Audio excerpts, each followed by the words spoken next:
Before we jump into today's episode, if you're digging Ka-Pow, the pop culture podcast, please know that in 2026, our 10th anniversary year, your support truly matters.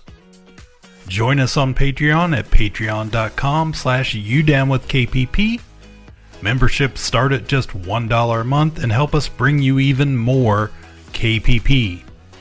You can also support the show with new Ka-Pow merch on our TeePublic store. Please know we appreciate every bit of support, and on with the episode. You're listening to Ka-Pow, the pop culture podcast. Comics, television, movies, and more. If it impacts fan culture, we have something to say about it. And now, your hosts, Jordan, Cliff, and Seth. Hey there, everybody. Welcome back to Ka-Pow, the pop culture podcast. How great it is to be together once again. My name is Jordan Lowe. I'm Cliff Barnes. Seth. We're going to talk some movies tonight. Catch up on some reviews of what we've seen recently. It's the summer blockbuster season. Our summer movie challenge is in full swing. We are seeing numbers every week. Points are accumulating. We're losing points. We're gaining points. Crazy numbers. I was a little worried about Jesse this week, though. I woke up to a text to our group text, and he texts. Let me double check. I put too much stock in Spielberg. And then he takes a photo from the 37th floor, looking down, like out a window. I was like, Jesse, don't do anything back. Appropriate Like, response. I thought, like, I had just sent the numbers out, and he was responding appropriately by throwing himself off the skyscraper. What a crazy suicide note to leave. Like, people would ponder over that for years. If you just say, I put too much stock in Spielberg. I was see, now I thought that made perfect sense. You're just not a movie guy, Jordan. You don't understand. That's sometimes that you can only take so much.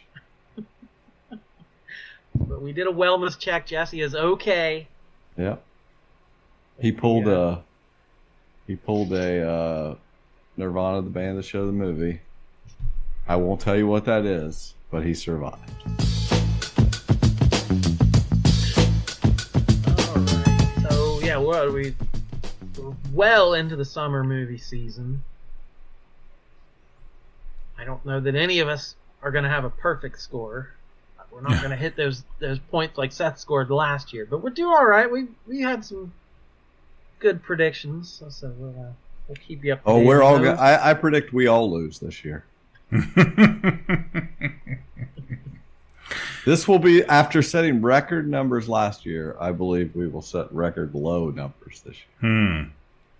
Could be. I think even the blockbusters aren't quite blockbustery this year. Everything's kind of down, with a few surprises have surprised folks, but whatever. That's why we do it. That's why we predict things. That's why you play the games. Yeah. That's why you show the movies. I went to the movies yesterday and walked in, and there was people sitting in my seats.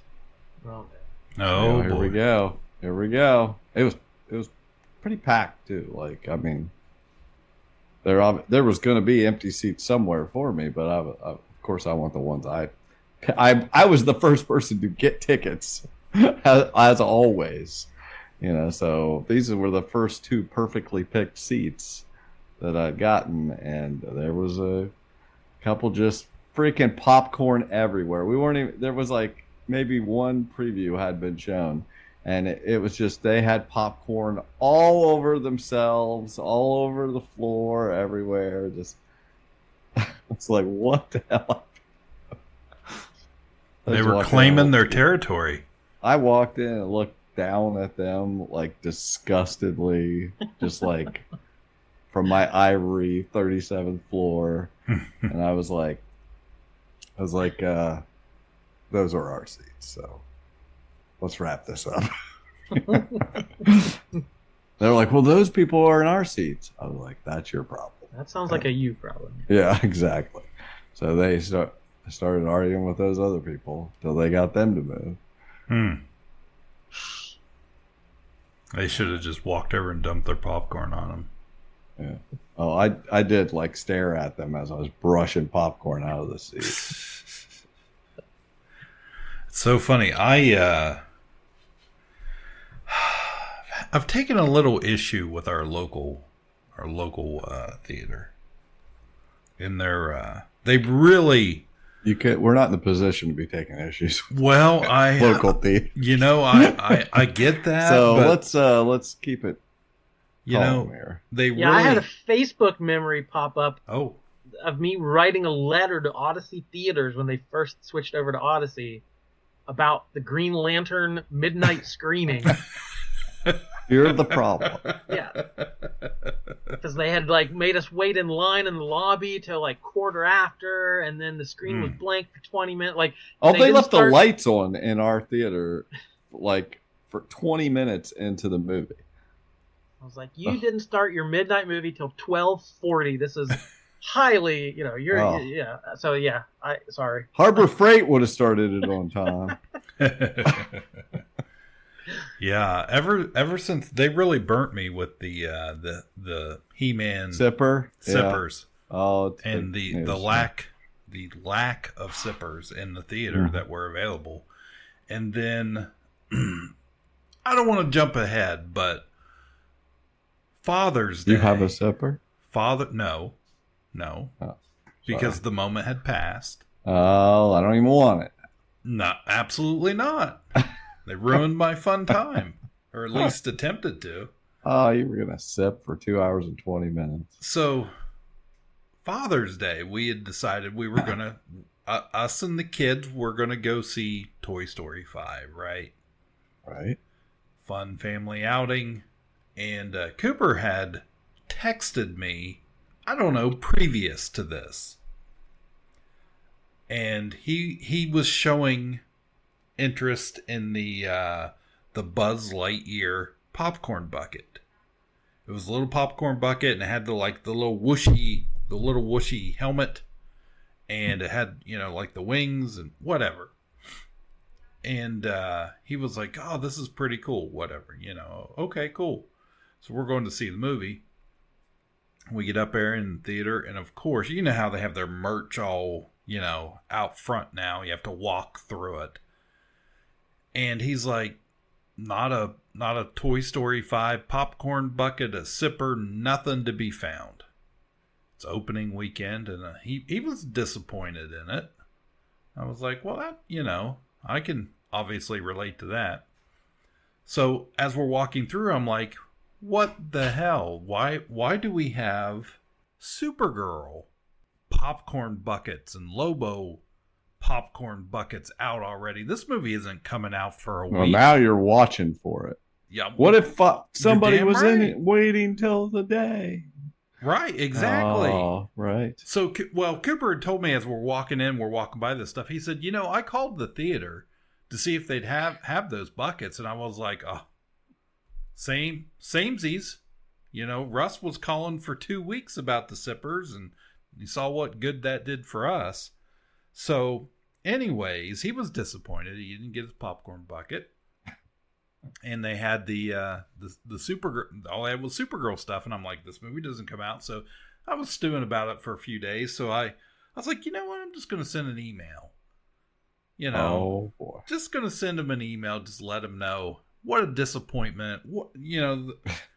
How this ends. How We're the gonna summer end up with a freaking another Lowe's down there. Or something. How the summer's going with my Regal Unlimited Pass, and I wrote this big long email to him, sent it in. A couple of days goes by.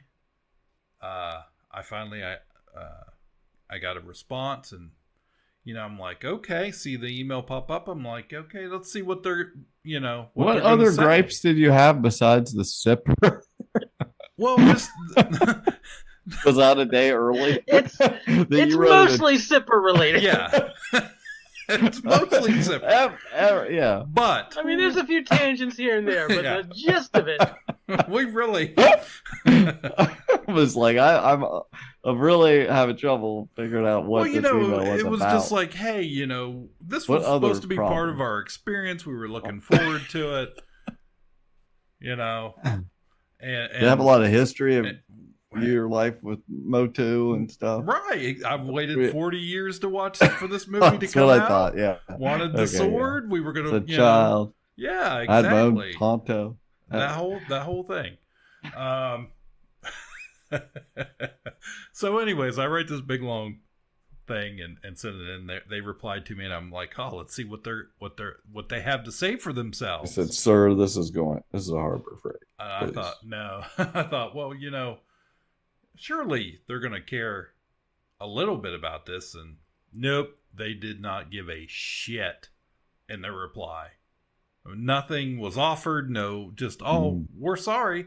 We'll take this up with your local theater. And I'm like, well, if you had read my email, you would have, you could have referenced my take on the passive aggressive manager and his carelessness that nothing was available and they're selling everything early. And it's like, yeah, that's just great. Wow. Way to go. Don't get this theater closed, Cliff. It's the only one we have. Zippergate 2026. We don't need a sipper gate. I'll find you a sipper. Could have been. I don't want it now. Could have been the summer of Sipper. Take this opportunity to stop buying their crap. Yeah. Who cares about it? You don't need it. Don't and buy now that it's shit. tainted, so don't even use this. You let yourself, I do this often. I let myself sour on something so I never have to buy it again or care about it. It's great. Well, you have to, you got to understand a little bit too. We're a Disney family, and we have several Disney parks, popcorn buckets we bought over the last few years. I was like, it's going to look great. A chance right to the added on the shelf. He had a spot. You betcha. Did you put? I was in there. Did you send them a picture of your wall? I should have. I wasn't going to do that when I was at home. I did it at work, so I didn't have access to. Pension work. So anyways, okay, well that's a shame. It is. So while we still have a theater in our vicinity, we're making the most. Depends when this episode comes out. So what you saw? So you saw Toy Story? You're saying? How was that? I did see Toy Story. We all saw Toy Story. Unanimously chose it as our number one movie. Oh, you didn't see it though, right, Jordan? No, but that's okay. That's an option. Yeah, we went. It's made money. It's going to be. I figure by Monday it'll be in the top spot. Yeah, I was checking out the numbers this afternoon. But look at you! I know. Before that, we all three. We went to see the first movie we've probably went to go see together since Bad Boys 11. Yeah, we went with Cliff for his second Motu viewing. We sat through 2 hours and 20 minutes of Masters of the Universe. It was awesome. So I guess we should, it was long. It was too long, is what it was. But there was things to enjoy. 40 years. Yeah. Not long That'd enough. been a long sip. But I think you could have got a free refill had they had the sipper. That was the deal. So that's fine. Yeah, no, we went and saw Masters of the Universe. You guys saw it for the first time. I don't think anybody liked it anywhere near as much as I did. I just was a little annoyed at how much it hated itself, and it just really, they spent a lot of time making fun of themselves. It's like, we paid money or whatever to be here. So why shame us for like wanting to see this movie? That was kind of my. What was I thinking of? There was something else that did this a long time ago. I'll have to think about it. It reminded me of an experience of this happening years ago. And I was like, why are you so, why are we doing this? Well, that's not everyone's experience. It's not everyone's experience. I know Cliff loved it. I talked to several people who really, really liked it. So I'm not out to convince anyone they're wrong. I don't want to yuck anybody's yum, but it just didn't hit for me. So I think the Motu stuff, because there are so many different versions of it throughout the years, I think those of us that grew up on the cartoon probably liked it a lot better than the folks that grew up on the 2000 cartoon, or they loved the 87 movie. Because the lore with that whole thing is, the action figures came out. They came with mini comics. The story and the characters in the mini comics were a bit different than the cartoon series that followed the following year, which also conflicted with the storybooks that were out when we were kids. If you got those and read those, the origins were different. The characters were portrayed differently, or were totally different characters, and that all for years in the comics for years and years, I remember as a kid it was confusing, which led to 20 or 30 years later, whatever it was, in 2002 when the new cartoon came out. Not even talking about the 1990 cartoon, because we don't talk about that. But when the new cartoon came out, it tried to kind of wrap it all in together a little bit, and then kind of created some of its own story to connect characters and bits and pieces here and there, which obviously, that would have been like Cooper's age, and his knowledge would have came mostly from that. And then that and video games had come into play at that point, but so that was definitely different. The 87 movie was completely different. It was a canon film.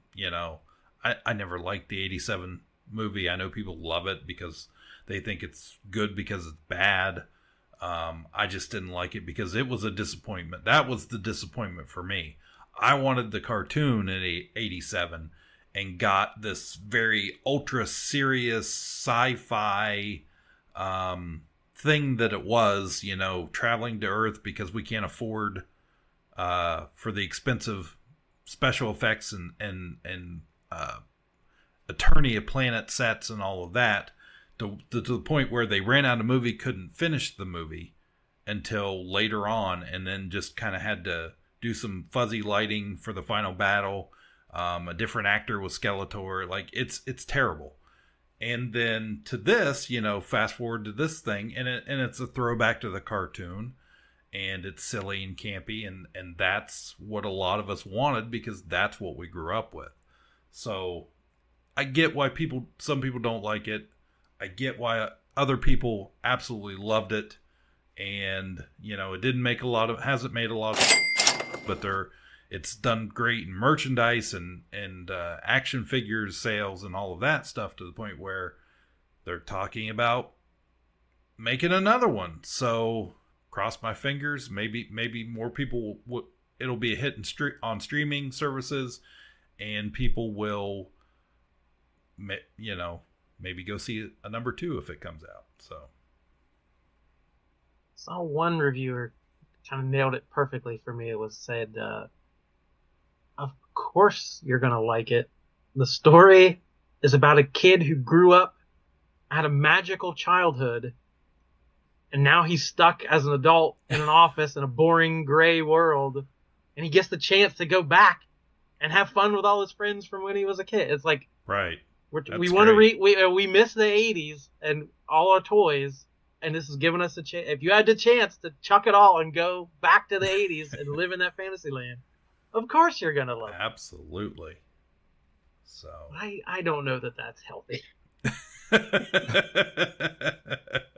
Hey, the world's on fire. Healthy doesn't matter anymore. I'll take happy.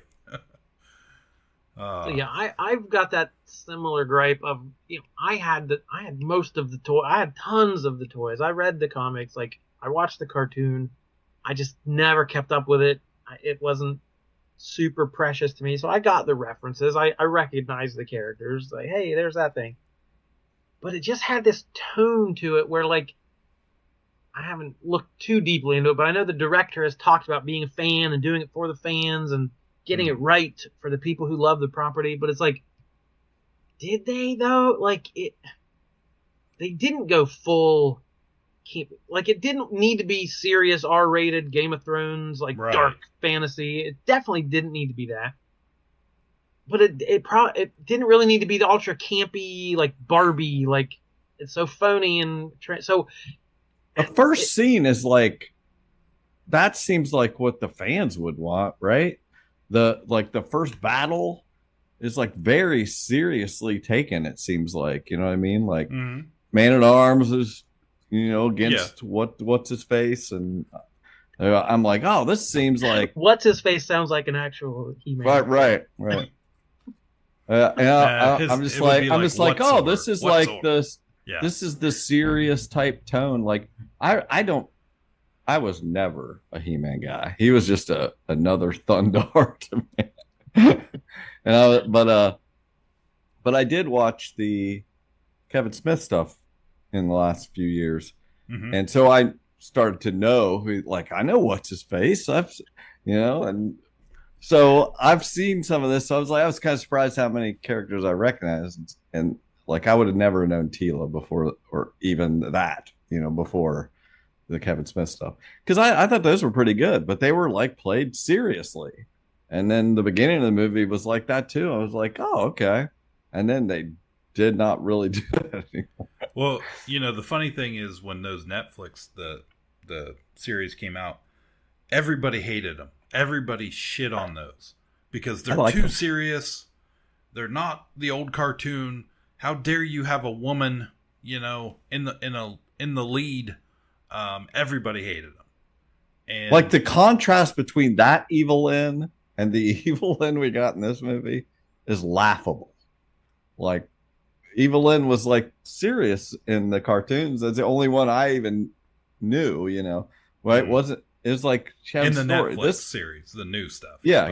And this one in the movie is just a joke. Just like a lackey, that it's like, that's what they all were originally. Yeah, they were all. I know, but lackeys. it's just like, what is that? What you want, or do you want the Andor version? Do you like? That's what I thought we were getting there at the beginning. I was like, oh, they're going to take this seriously, and then no, this is a joke.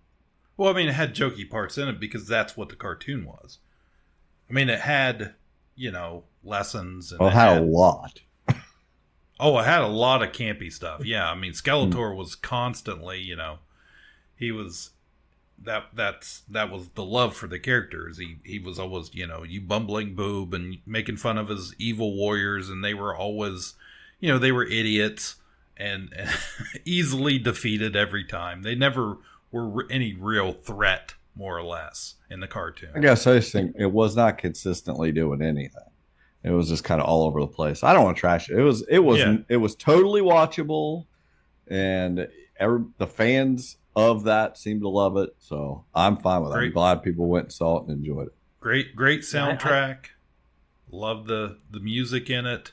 I thought the look was of Eternos, and the fighting and everything was great. Down to the Thunder Punch He-Man, which was an action figure. It was crazy stuff from back in the day. Why did they not? Maybe this seems like, I don't know. Why are we supposed to? Why he's like totally huge before and after. They do not hide his massive biceps in that. It's just like, oh wow, now you're He-Man. I'm like, the guy was already He-Man. And it's like, why didn't you like? You could have filmed his. There's not that much Earth stuff, Roy. You could have filmed this stuff before he took all the steroids or whatever, or done something. Well, we made Chris Evans small. So it was like in the transformation, the first time he transformed, you see his muscles grow. So he does get bigger. Yeah, but the guy is huge. Right. And that's from the beginning. That was the way on the cartoon. He looked exactly the same. He just had a pink shirt on. He didn't, when he transformed, the only thing that changed was his clothes. Like that was the gimmick. The action figure was nothing even happened. He just he looked exactly the same, but nobody knew who he was. That's why it's jokey. That's why he wasn't even but he's also like not the same person or whatever. Is he? I don't remember. But what he was like a different person in the cartoon. Once he did that. Yeah. He was, he pretended in the cartoon, Prince Adam pretended to be this, kind of bumbling, can't do anything right character. Right. And then when he transformed to He-Man, of course, he was the most powerful man in the universe and did nothing wrong, more or less, for the most part. That was the thing. And that's, to me, that's what I got out of the movie. So the references, I get it. Maybe, I think Jordan's right. The movie was made for the longtime fan. This wasn't Iron Man where you could just, this is a great movie and it's for everybody and we can just not know anything and go in and watch this movie and feel like we're lifelong fans. I don't think that's what this movie was. Them standing around, laughing up in the air, nobody's going to get that if you did not see the cartoon. And that's how every episode was. So, anyways. Yeah, I thought the actor was good as Prince Adam and He-Man. Like, he had a good heroic quality and innocence to him. I like that idea of, like, trying to... He didn't just want to punch everyone. He tried to solve the problems. He tried to work, through non-violent situations. He ripped some people apart. Like, but then the action. He did murdery stuff. Yeah, but also when he does that, when he does just try to be the strong man and beat people up, what's he do? He hurts the person he's trying to save. So that's the lesson there is, yeah. Jared Leto was good. Credit where it's due. Camila Mendes was good. Excellent.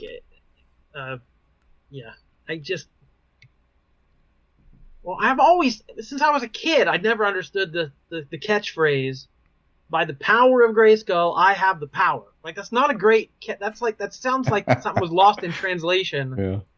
It's like, why are you saying that's not a great catchphrase, He-Man? But I can't fix that. I think that's just two sentences. It's two separate sentences. Sure. By the strength of Grayskull, let's workshop this. Well, that's too late. Why they changed it with She-Ra to... It's in his email. Yes. If you reference my email, Jordan. In his list of demands. The zipper! So, yeah, there's a whole convoluted history with this property. And the reason that came about is because... I didn't ask. I was gonna say, like, I was replaying what you just said, and I was like, "Oh, is this gonna lead to an explanation for something you did not ask?" It came from a Mattel focus group. That's where it came from. The kids were playing and talking about having the power, and these little boys as they played with the action figure. I'm sure there was an executive with a cigar. Like, if they like power once, they'll love it twice. Right. Twice the power. Exactly. But that's, again, the main thing for me was that it needed the winks. It needed the references. That's great for all the old school fans. But it also kind of, like, threw them under the bus, too.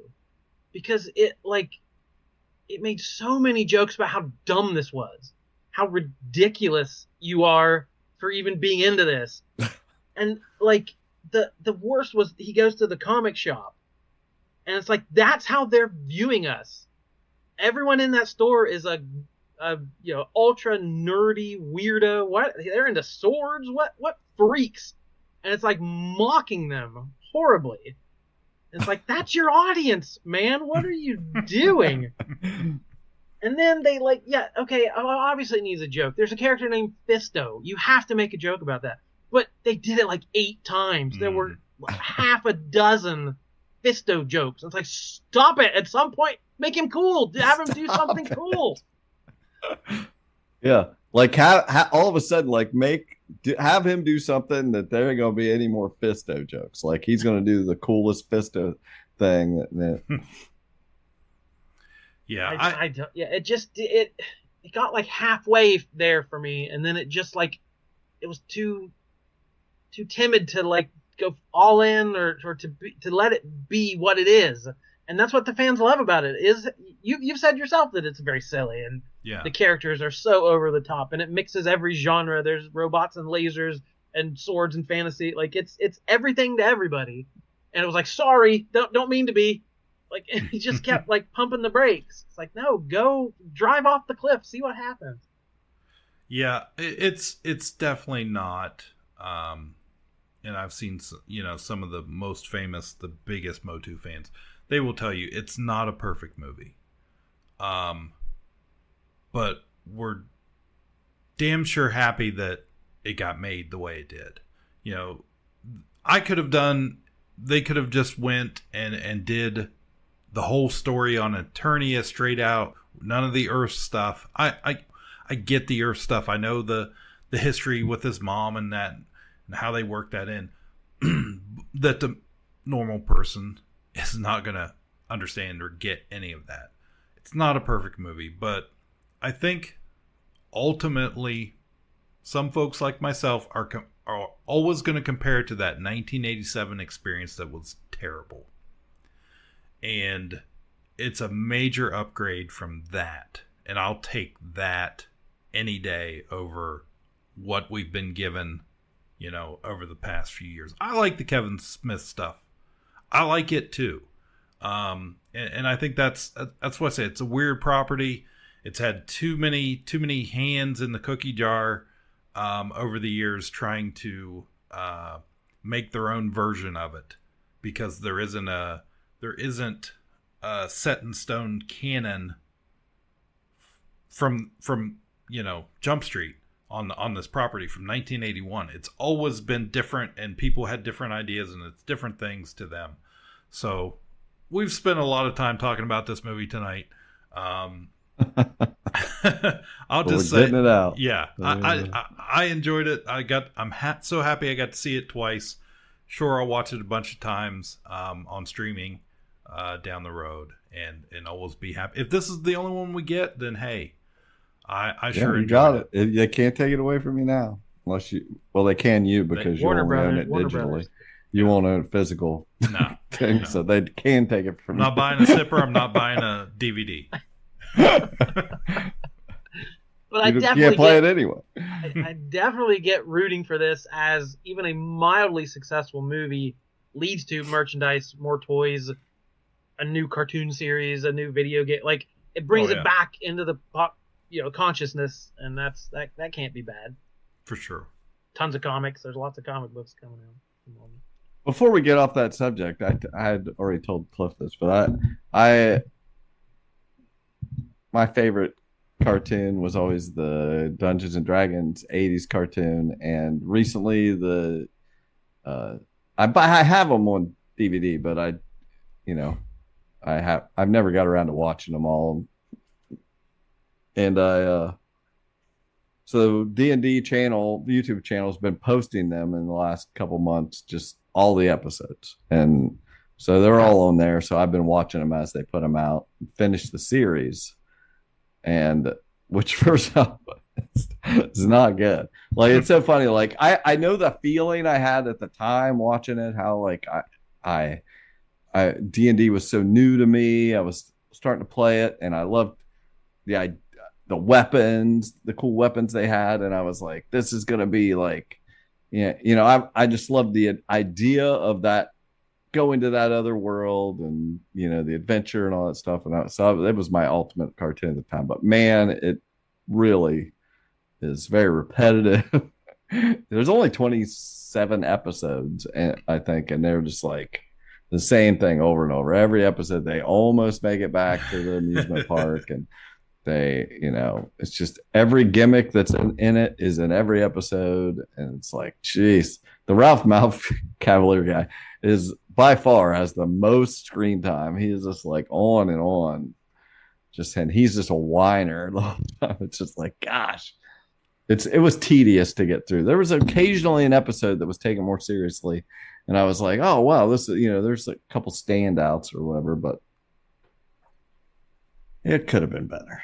But anyway, then I finally went, and I had saved in my watch later tab on YouTube for the last probably 10 years, where they had written the final, like, a ending episode official. There was an episode, the show got canceled and they never animated it. And then I believe fans animated it, but it just looks like the cartoon, but the voices aren't right.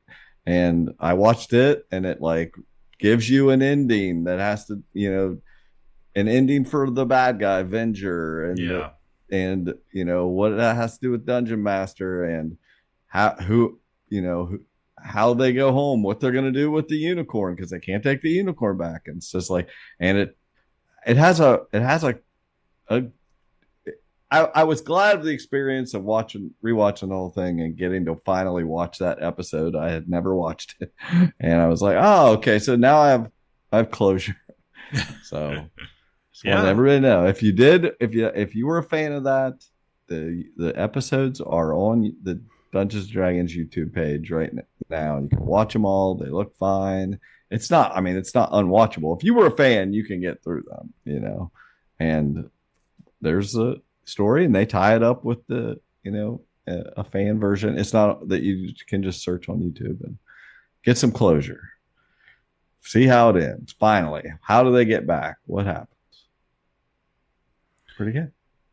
Yeah, I think with any of these properties, we have to remember it was not only the 1980s but the early 1980s, and the whole point of any of these shows were to sell toys or books or whatever merch. That was the point of the show. They hadn't been able to do that previously because of regulations. That probably the only thing Reagan ever did right was get rid of, loosen up the reins on that, so we could get good cartoons that we grew up with, and 40 years later have all this nostalgia for it, and be able, if you want another good source, if you want to go back and watch any of those popular 80s cartoons for free, the streaming service Tubi currently has channels for Transformers, G.I. Joe, Thundercats, anything, all the big ones. You can go back and watch on that for free now, and that I did see they're awesome. making a Thundercats animated movie. They just announced the new. We were talking about that after we went and saw Masters of the Universe. Cliff rode with me, and we were riding back. I was like, well, maybe this will stop whatever workings there are for any kind of Thundercats movie. Yeah. Because I don't know anything about that either. And I could not name one other character than Lion-O. Yeah. And then, like, the next day they announced an animated movie. Which animated is probably stick with the animated with that property. That would be so weird to do live action. They would make a joke out of that. Oh, my gosh. It would be like Cats the musical. Right. We have Taylor Swift out there with trying to play Chitara. Now I know two names. There you go. And when Lion-O uses his sword, it just says thunder. He just repeats thunder over and over again. What's he do? He says thunder. Thundercats. Thunder. Not Thundar. The Thunder. Barbarian. Thundercats What are else? loose. What else you guys use in your movie passes? Well, we saw Toy Story. We Right? did. Talk about Speaking of Taylor Swift, she's got Yeah. got the new song for Toy Story 5. So which whatever. It plays over the end credits, and That's it. I was like, oh, is this the song that we're supposed to be excited about? I have nothing against Taylor Swift, but Yeah. the song was nothing. I did not care about it at all. Mm, I was hoping I was hoping it was going to be some great movie song. Now yeah, that they had to I fall mean, back oh, on the Sarah It was like- McLachlan song from Toy Story 2 or whatever it was. Sorry, folks. That long beep you just heard was not Seth insulting Taylor Swift in any capacity, because we would never do that and invoke anyone's wrath, because we love T Swift for Whatever. Swifties. I Continue. have nothing against Taylor Swift, nor do I care either way if her fans are mad at me. But I wasn't a fan of the song. I was hoping to be a fan of the song because I like to know, going into the Oscars next year, what's going to be nominated. I'm listening for what good songs are going to be, and not it. If that one is nominated, it's because Taylor Swift did it. So this was introducing technology and Yeah. this idea that kids don't really play with toys much anymore. The window for playing with toys is shrinking at the further we go into the future, right? Is that the idea? Pretty much. Yeah, that is the battle at hand, I guess, with this one. Seth, I mean, what was your overall? Did you like Toy Story 5? Does it stand up? I mean, it was another Toy Story movie. It's probably I never rewatched the fourth movie. Like it's been like 7 years or something like that, probably. Yeah. And I don't remember much about it at all. But I remember thinking it was fine. I thought so I remember thinking, there was maybe they didn't need this, but I still liked it. I probably liked this a little less, but I still liked it. And it wouldn't have been by much that I like. It was something something they didn't get all the way there with me on this one, but I still liked it. I remember sitting there at one point, probably halfway through the movie, and going, I like that I am in here watching a Toy Story movie that I don't know what's going to happen. It's just like, you're only going to be able to watch this for the first time once. It's like, so yes, if they want to make a sixth one in 7 years, I'll watch it too. Like there was definitely a comfort to sitting there watching a Toy Story movie that was not sucking. I was like, this franchise does not suck. There's something about it that they keep going. I like that they freshened it up with the, using Jesse and there's not everything worked. But there were things that were good about it. I liked some of the stuff they did with the technology, and some of the stuff I thought was clunky, but Conan O'Brien was good as Smarty Pants. There were a couple times, just a couple moments where plot wise it was like it reminded me that it's a kids movie because it wasn't really feasible. When I thought about it with the tech stuff, but and what it can do. Talk. Well, I mean, of course they do. But yeah, I definitely liked it better than 4 because 4 was kind of dark. It was, it had you're not dark. Creepy dolls and the antique store and all of that. I mean, it was fine, but I didn't love it the way I did the first 3.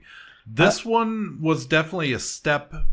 There were things that were different. I don't know if it was because it had a different director or something on it, but just the way they did, they did playtime and it worked. It was fine, but it was just different.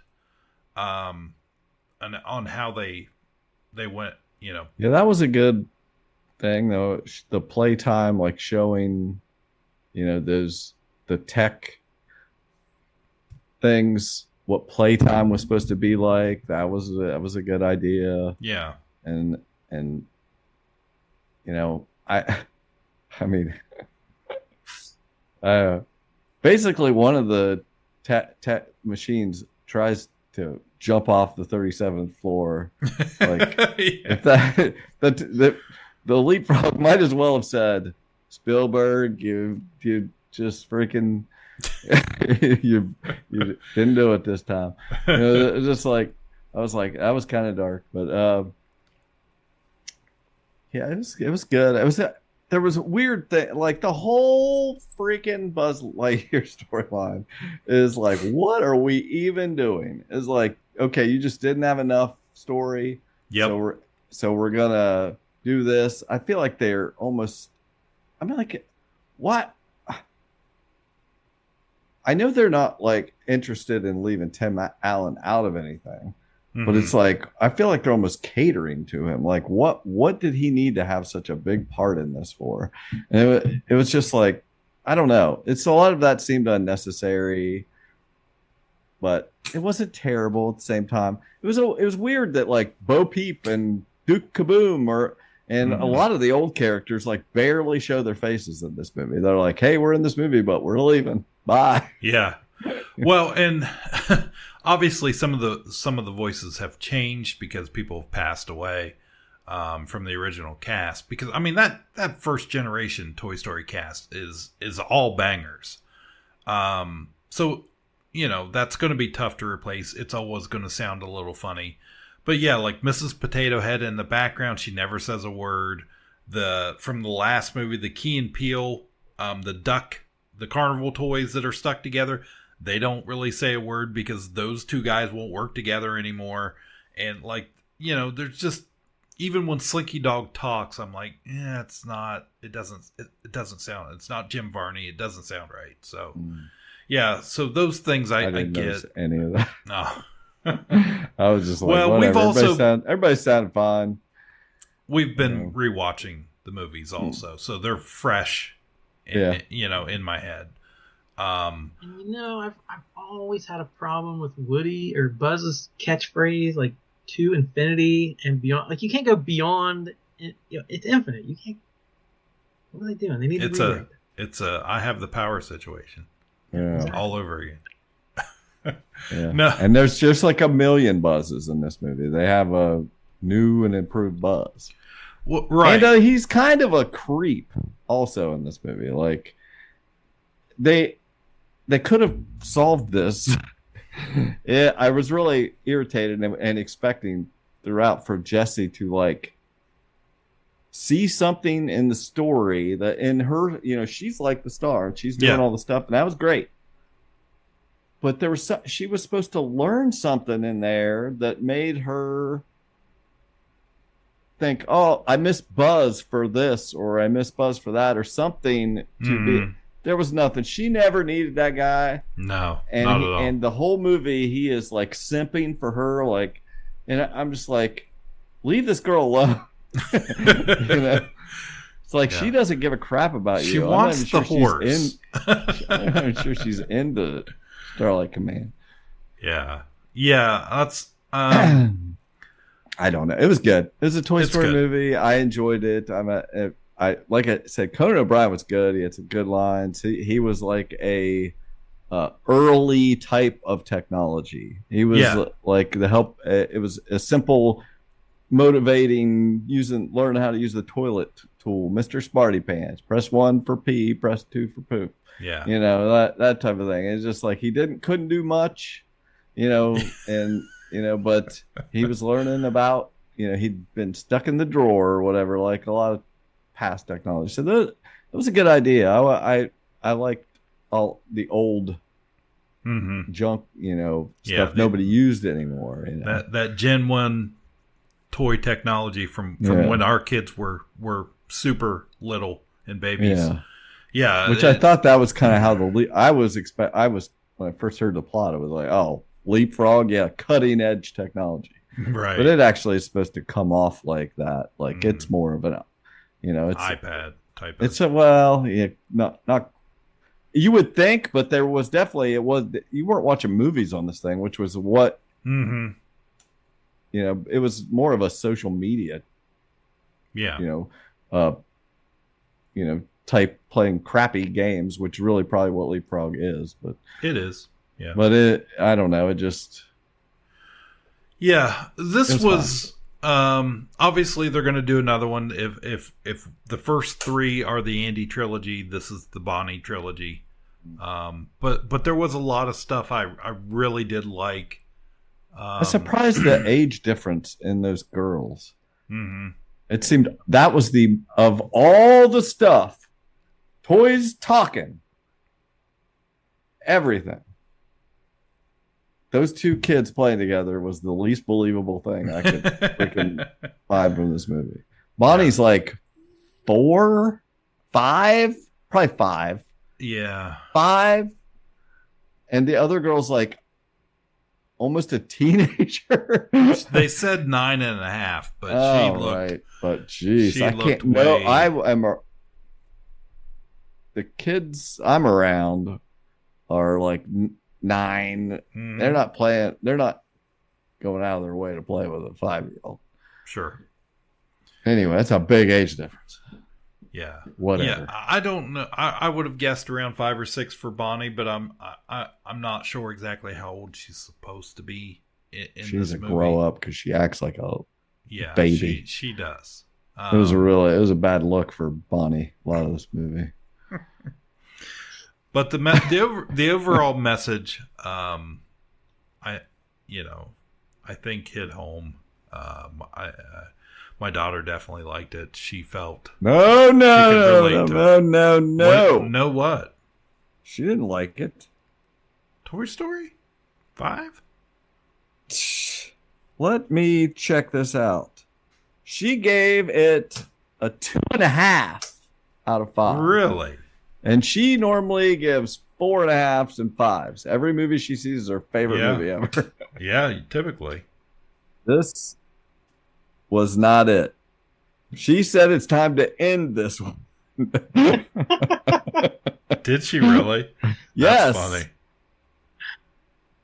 She said if they would have did this, it would have been good, and she wasn't falling for this crap. Like basically they were trying to hit her buttons, and she's like, yeah, of course you hit my buttons here and there, basically is what she's getting at.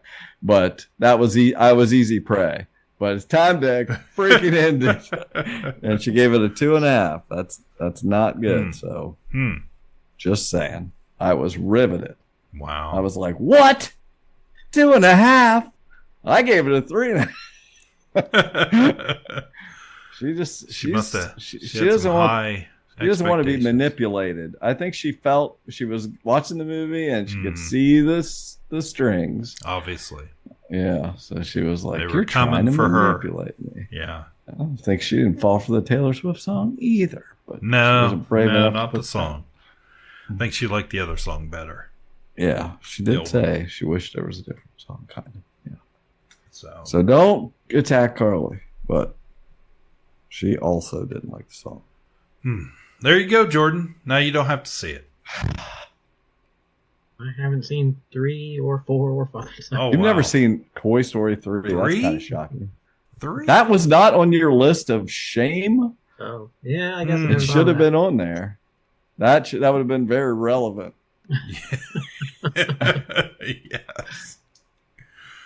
Toy Story 3 is, in my opinion, the best one. Like, yeah, it's good. It's a great third movie. Wow. Shocking. Shocking. Oh, I will mention while we're on movies real quick here.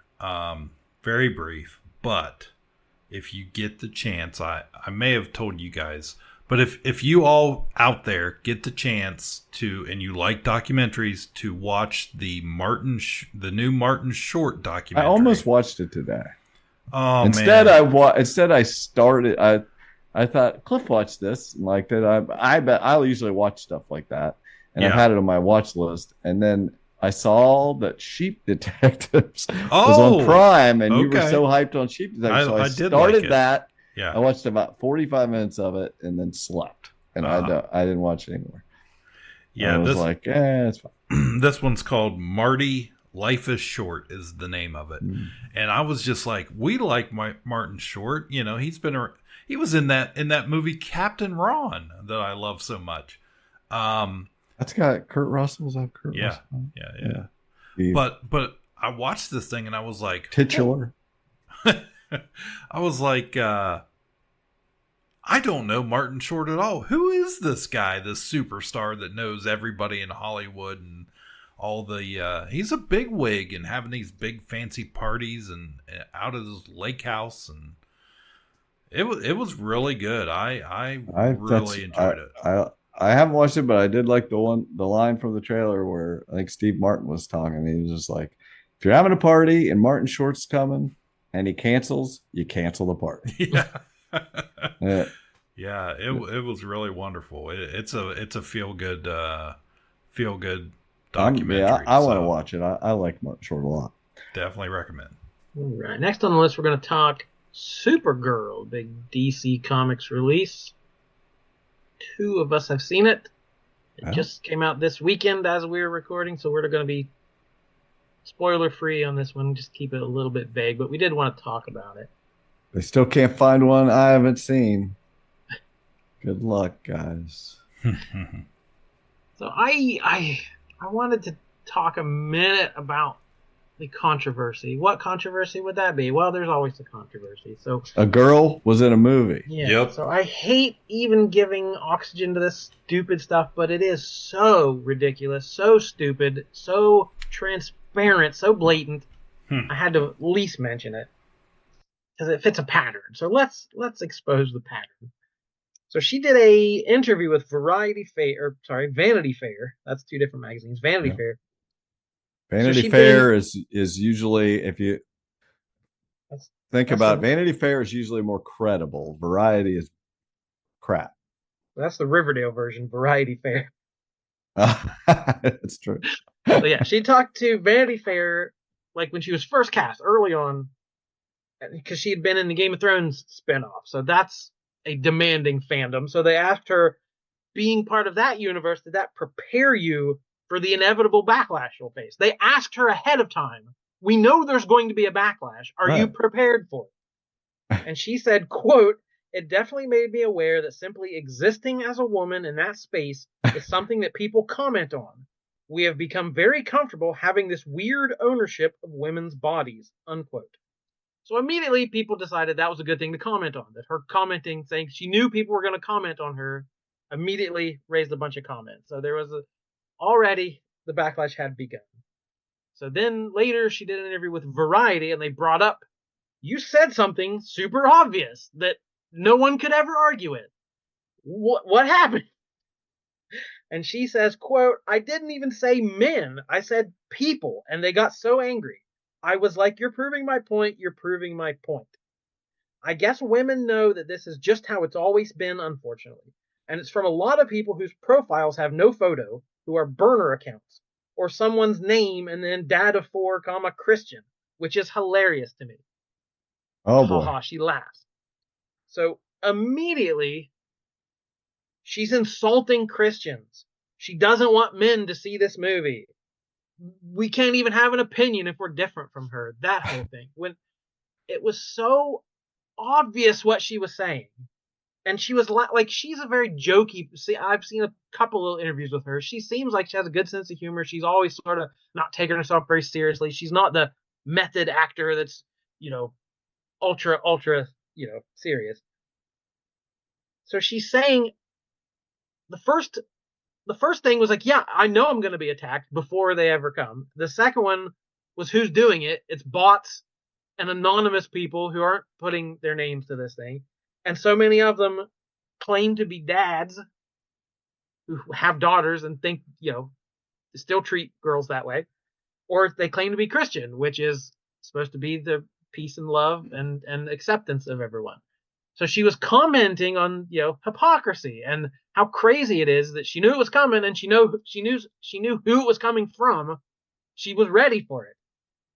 But that's too much. That you snip that out, that she insults a Christian. boom, we hate her. Her movie sucks. She's anti-America. She's anti-everything. But the one I saw, the headline was basically like, Millie Alcock does what every other actress in Hollywood does. It didn't work for, and it named like 6 actresses who had been, raised by this nonsense. And it was like, you think they're doing it? You think that it's a purposeful strategy? All the women of Hollywood have decided, I'm gonna burn bridges and insult everyone. No, like, it's, you are the ones. You are causing this. But they acted like she's doing the same playbook as all these other girls. How dumb is she? So it's that us versus them. Like, they say the wrong thing. They're on the wrong side. They have the wrong opinion. It's so yeah. And now the current. I've seen several articles talking about, the chatter online is talking about how ugly she is. And of course, yeah, incels. She's not pretty enough to be Supergirl. She's ugly. And then people are defending her by saying, well, maybe she's not conventionally attractive. It's like, what are you talking about? She's a gorgeous human being. Like, if you, again, it's not that we would ever comment on a woman's appearance. That's not what we're here for. Mm-hmm. But we can comment on some of those incel neckbeards, though. We know what they look like. That's ridiculous. What was today? Today, Jesse Waters, today or yesterday, that was a big thing I kept seeing going around, where she had said, she's getting interviewed all the time, something about, in her mind, Supergirl, her character was bisexual, maybe, or something. She said something like that. And he's like, well, I would never be attracted to that. And now, it's like, who cares what you're attracted to? That's Hollywood's goal, is to attract Jesse. Right. So that's next on my list. So she has stated she's honored, quote unquote, that many fans view Supergirl as a queer icon, which predates her forever. Right. Obviously, it was never explicit in the comics. There was nothing like that. But before there was representation of other types of folks, people gravitated toward character. She's a kind of a non-traditional woman. She's not anybody's girlfriend.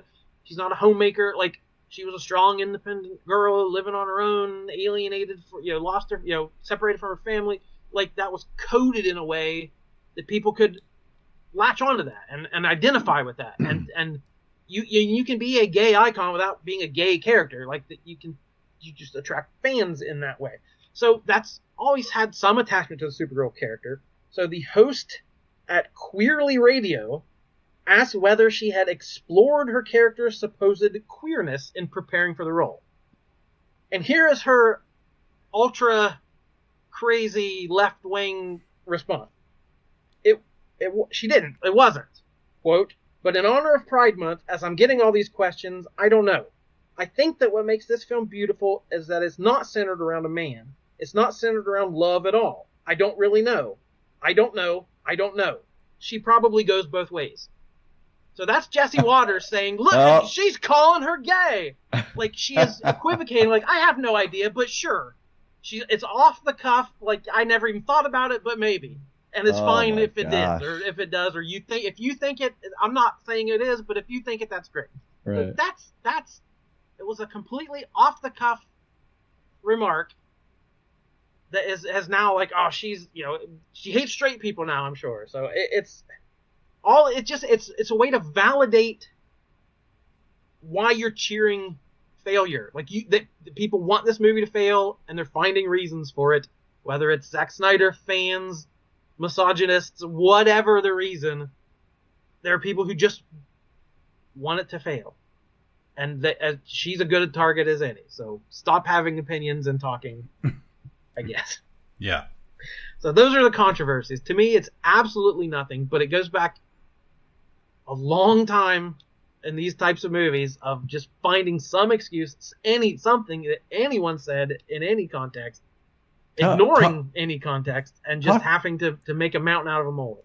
Talk about you had mentioned to me about the Harley Quinn and Poison Ivy thing. Talk about that. Oh my. That's a hot button.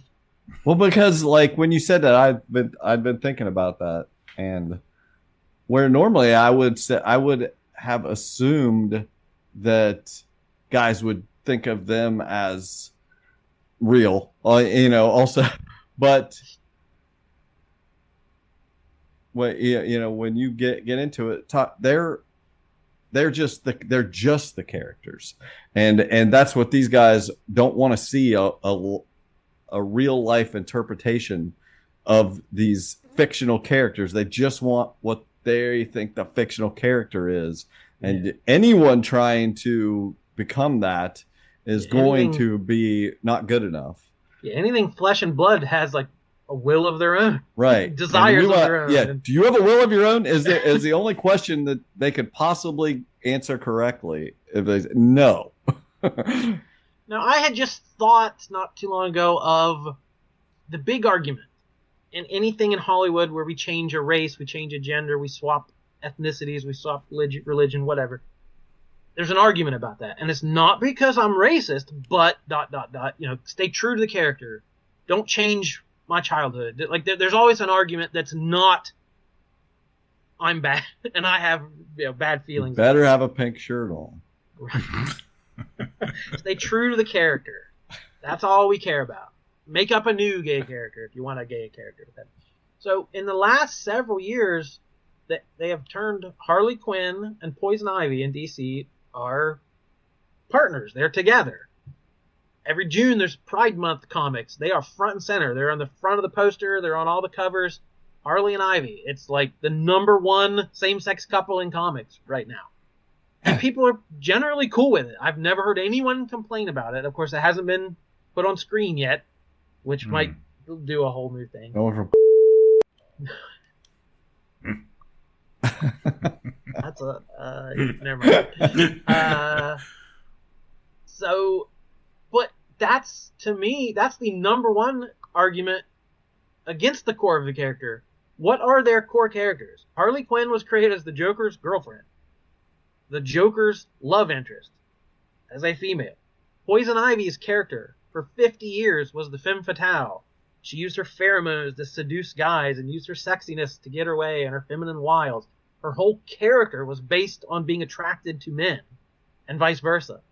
So those two characters, that is their character. That's all their characters were. That's the core of their characters. And now they're gay. So that should be a problem, but nobody seems to have an issue with that too much because they're pretty girls, I guess. But I don't know. But nobody's tried to depict it, in that way. Yeah, right. Like, of course, Margot Robbie did it fine because she, I don't know. It's just people are effed up in the head.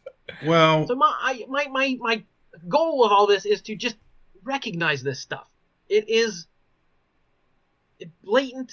It is on purpose.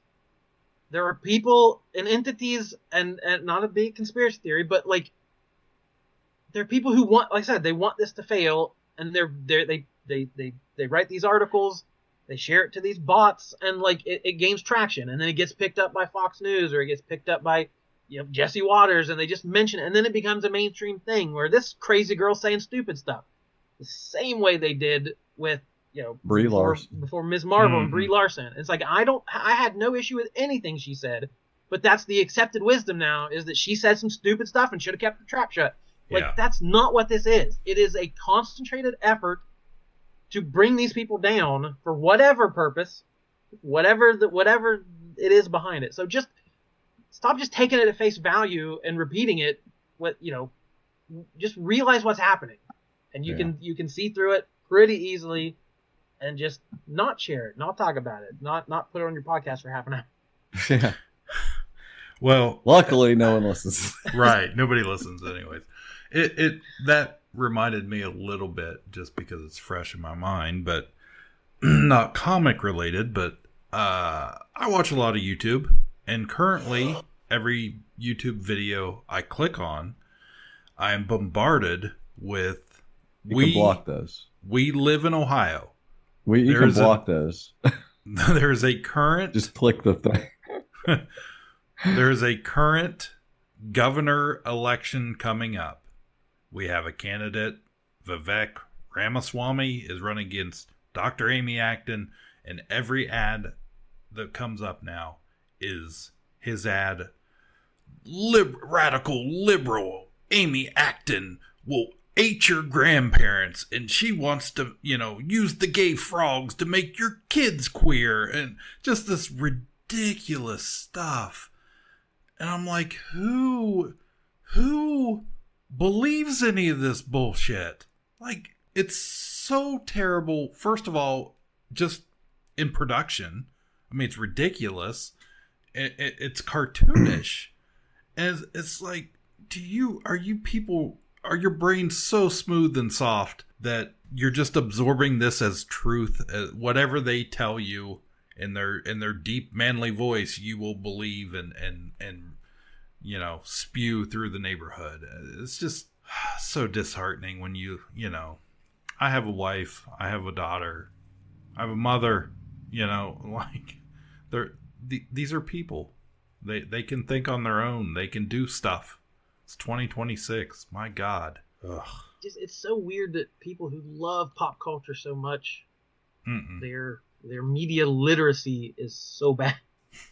They're being able to tell truth from fiction, deep fakes from reality, AI from actual truth. Like it's really scary how easy it is to get a message through that's obviously stupid and terrible. That so many people put faith into. Ugh. Okay. Now let's rip this movie apart. Now the movie was awful, and it's her fault. She's the ugliest person I've ever seen. No, I enjoyed the movie well enough. I didn't have high hopes going in. I really liked Superman. It gave me a good positive feeling.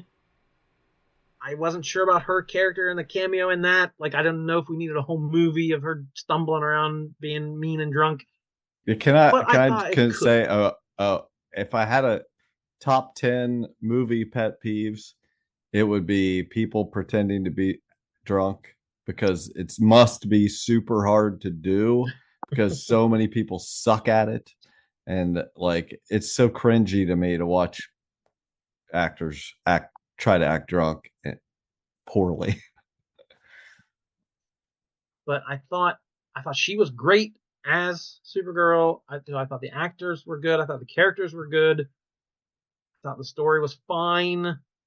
I thought there was some real emotion to it, but it just, so much of it was by the numbers. We've seen so many of these movies now. We can see the beats coming a mile away. So it just didn't do anything new and fresh and exciting, especially being based on such a great source material. Yeah, I just read that Woman of Tomorrow. So that was good. It's dense. There's all, took me it's 8 issues or whatever, and it's like got a lot of words in it. Yeah. And but it's all from the point of view of the young girl. It's all her narration, and it's just like, I was really disappointed in that character. Like, it was just like a very weak representation of what that character was in the comics, and I didn't like the changes they made. That's the problem with reading the source material, is then you know what you're missing. It's like, oh man, they have this and this, but they don't have these moments that stuck out to me. And it's going to be a thing of the gunification of some of these movies. Like, I'm, not thrilled with that. Like, James Gunn's stuff was great for Guardians of the Galaxy, and I liked Superman, but it's like, okay, you really can see that, they're doing this Gunn style of stuff, and it's just like, I'm going to get sick of it. I'm getting sick of it. Were you just disappointed they left out the horse / man character? No, whatever. I was disappointed that there were moments I liked. I liked the whole, she would piggyback that girl, and there's like a really cool moment in that book that where she, like, the girl, pleads and gives a good argument why she needs to get to go with her, and she just silently bends down to let her get on for the next piggyback. I'm like, that's a really strong moment. And there's the whole, there's like 3 blue people that come on the bus or whatever and like cause some problems early in the movie, and it's like, that was a whole thing in the book of the blues and the greens and all that. They didn't have anything about the guy burying his dead, and like they didn't have Supergirl being this beacon of goodness. And I know that they weren't making that story. There were issues in the title. I know, but it obviously was greatly, the frame of this movie was that story. And they left out the part about her being this great figure to look up to, and that child talking about her and looking up to her, like describing how she notices how she's slowing her, it pains her to actually walk among the mortals and be slower and be a person that they can come to and things, when she has the ability to go move so fast and be so strong and everything. Like, she wants to do good. She's willing to, but she knows she's flawed, and she helps this guy bury these people, but says, if I did anything wrong, just tell me, because I make mistakes. And it's just like, she's not that in this movie. And you get the whole, they tried to like do the thing, because she's dealing with grief from the death of her planet, just like Superman. And this girl is dealing with the death of her family. And the book folds that together so much better than this movie. Like, it just almost doesn't really, there's like some flip lines, but they don't like really get emotionally. They had this potential to emotionally grab you with this stuff, and they wasted it, I felt like, because this story had so much potential, is what was disappointing to me about it. The comic is very episodic. Each issue is they're on a different planet, a different culture, so that allows it to kind of see how she interacts in different ways and does different things to different people. So a movie can't really do that. It would have been 8 hours long or whatever. But the time they wasted, not doing anything. Yeah. So this was, the comic was written by Tom King, and the artist was Bilquis Evely, which she's not like a superhero artist normally. She wrote like Sandman stories and indie, dreamlike stuff. So her art, like every alien planet was different and colorful. Every alien species was unique and different. And this movie was, again, just a lot of gray, a lot of dark. The fight scenes, like the vistas, every planet, you could just, it all could have took place on the same planet. There weren't these great alien vistas. Again, there was a lot of character design, but I don't know, there was a lot of CGI, a lot of silly James Gunn type, goofy alien stuff. So again, it didn't use the palette that the comic created. And it felt like it kind of dulled her down, which that's the whole point. She goes to the red sun planets to not feel like a normal person. But like, I don't know that we ever got full super. This is Supergirl. She's as strong as Superman. The maybe powerful stronger being in the universe a lot of the time. Yeah. And so like, they keep finding ways to depower her, and like she just gets into fistfights with people and like gets knocked down and gets hurt, and it's like we I want to see her be like Supergirl, all time powerful character. So yeah, I felt a lot of the CGI. There were some cool fight scenes and stuff, but just so much of it, I couldn't tell what was going on. Like, oh, who got hit? Who fell? What's that thing? Oh, that's a ship. Okay, who's on the ship? I can't even tell. Oh, a bunch of Mad Max guys, Yeah. you know. But the biggest change I didn't like from the book was the villain. I totally agree. I told Nick, I was like, what? I liked the villain in the book.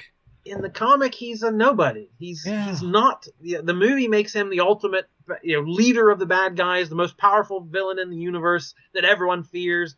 The book is just about a nobody who kills a nobody, and that's important. Even in the wide scope of the universe, that's important. But the movie is this guy's gonna bring about ruin to the cosmos. It's strength of 1,000 men. Yeah. So it just sort of that kind of just nobody guy who follows the leader and commits evil just because everyone else is. He's just a jerk. Yeah. Yeah, so that's a more interesting villain to me than the almighty, all-powerful. Yep. I don't know. It just, the movie kept tiptoeing up to those lines in dealing with, what is justice? What is versus vengeance? Have we ever dealt with that in superhero world? Like, this would have been the place to do it. We have a Justice League. Mm-hmm. We have Avengers who, but like, we ever dealt with what is actual justice in this world? James So Gunn it deals with like psychological stuff like that, but then it's like, oh, don't worry about it. We're just gonna have another fight scene. So it walked that tightrope of like, this could be really interesting, really deep, really new and exciting and interesting. And now you've used it. It took the easy road every time. Now you've used that source material that you could have done the story and spent 10 minutes on each planet or whatever, on each chapter, and freaking done it. But now you half-assed it. James Gunn was the producer, right? He didn't direct this. Right. Yeah. But whatever. You can tell they were trying to please him. I don't know diddly about Lobo. But I sure hope for any Lobo fans that he's more interesting than this. Like, it was just laughable. Like, what is this crap? Momoa was fine portraying the character, but there's not a lot to that character, and it did feel a little tacked on. It's like, oh, we got to get some testosterone in this movie. Can't have too many chicks. Like, it just felt very producer. From what I heard because I just read the comic, and I had read some blurb about it. Apparently, because he's highly lauded for writing that comic, but he was heavily inspired by True Grit. So you had recently watched the movies to prepare for that, and there's definitely, you can see it. But my point, trying to remember what my point was. That his original idea, I guess, was for Lobo to be the main character and Supergirl's the young person, is the the girl from True Grit. But then he switched it. And I think it's just someone heard that and was like, oh, Lobo, let's put him in here.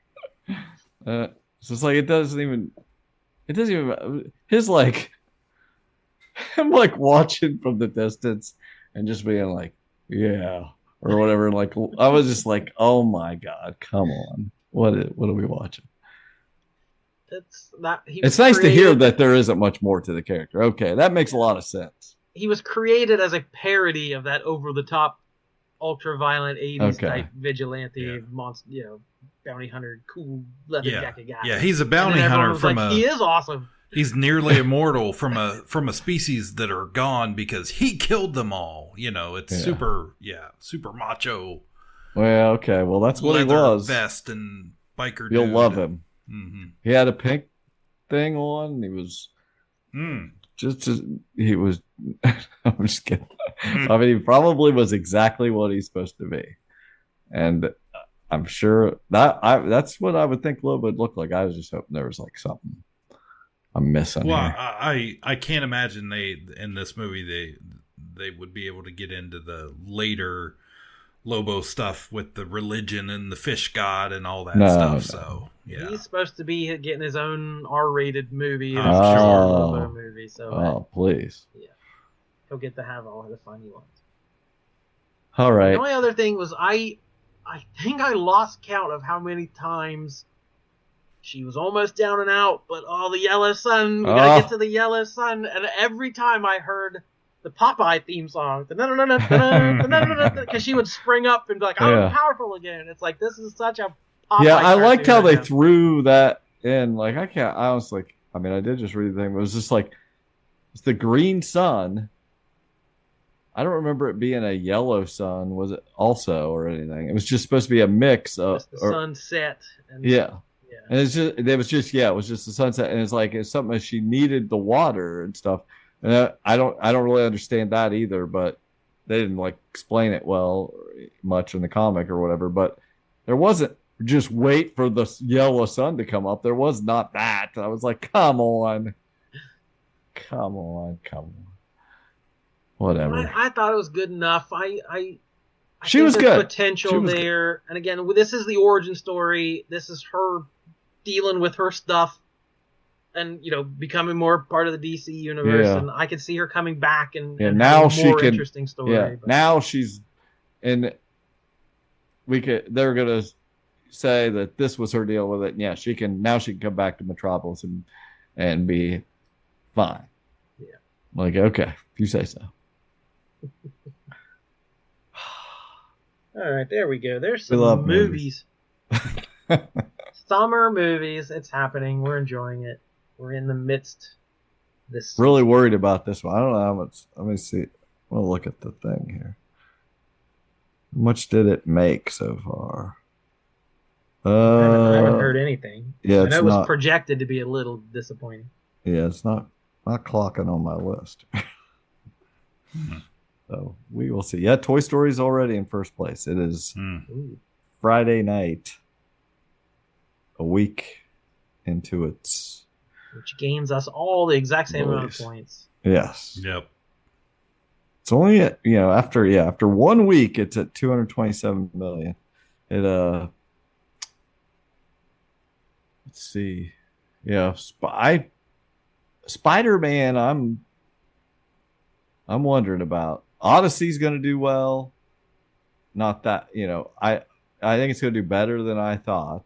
But Spider-Man, I really wish I would have been the contrary pick just because I'm not going to win the other way. So I wish I would at least would have had a different number one than everybody, because when those tickets went on sale, it crashed. I had to wait an hour to be able to buy tickets. And now I'm sure it's not like I'm worried about being able to see it here. I'm going to be in Indianapolis, and I want to be, there's going to be a bunch of nerds in Indianapolis. But it's